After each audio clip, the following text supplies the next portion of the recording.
According to the Lord's word in verses 29 and 30, it is possible for saved persons to be cast into Gehenna. This means that even the saved ones may be hurt by the second death. In Revelation chapter 2 verse 11, the Lord Jesus said, "He who overcomes shall by no means be hurt of the second death." As we have pointed out, Gehenna is a symbol of the lake of fire, which is the second death. The Lord's word in Revelation chapter 2 verse 11 indicates that it is possible for believers to be hurt by the second death. The Lord's word in Revelation chapter 2 verse 11 corresponds to his word in Matthew chapter 5 verse 29 and 30. As a saved one, if you are not serious in dealing with this kind of sin, you will someday be hurt by the second death. As the Lord Jesus says here, you will be cast into Gehenna. This does not mean that you will perish. It means that you will be disciplined. Furthermore, the Gehenna of fire does not refer to the purgatory of Catholicism. But this word on Gehenna warns you that if you are not serious in dealing with this sin today, when the Lord Jesus comes back, he will exercise his judgment over you. For a further word on the matter of being hurt by the second death, see Life Study of Revelation Message 11, page 136 to 138. As we have seen, the three kinds of judgment spoken of in verse 22 all refer to the judgment of Christ at his judgment seat.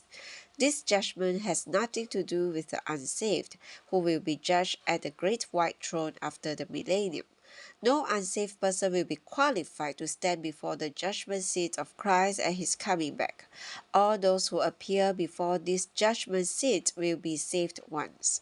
The believers will be judged there not for the matter of salvation or perdition, but the reward or punishment.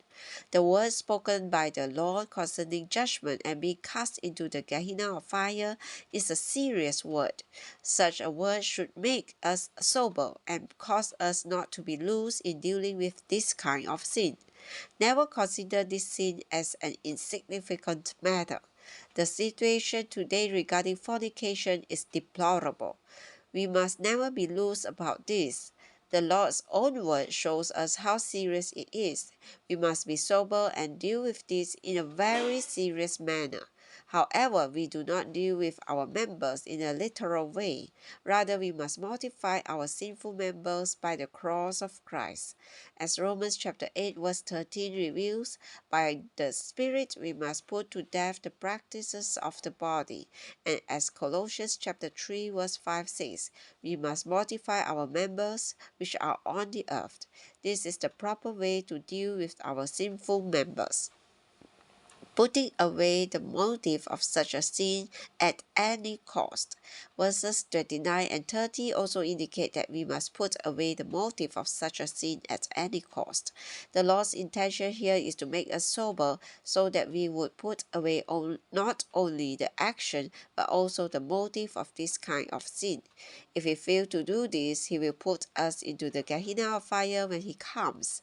This is a very sobering word. Life Study of Matthew Message 18, the Decree of the Kingdom's Constitution. In this message, I am burdened to give a further word on the law. There has been much debate among Christian teachers over this matter of the law. These debates have been mainly due to the shortage of light from the Bible regarding the law. According to the Old Testament economy, God's dealings with his people were based upon the law. This was the principle of the law. But in the New Testament economy, God deals with his people today not according to the law but according to faith. Thus, the law was the principle of God's dealing with his people in the Old Testament, but faith is the principle of his dealing with us in the New Testament. According to the Old Testament economy, it was necessary to keep the law in order to be acceptable to God. But today, being acceptable to God is a matter of faith. The principle of the law has been abolished, but the commandments of the law have not been abolished.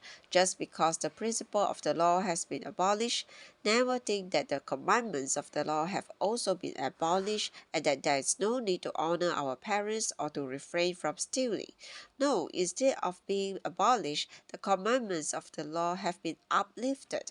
Although our contact with God is not based upon the principle of the law, we must still observe the uplifted commandments of the law.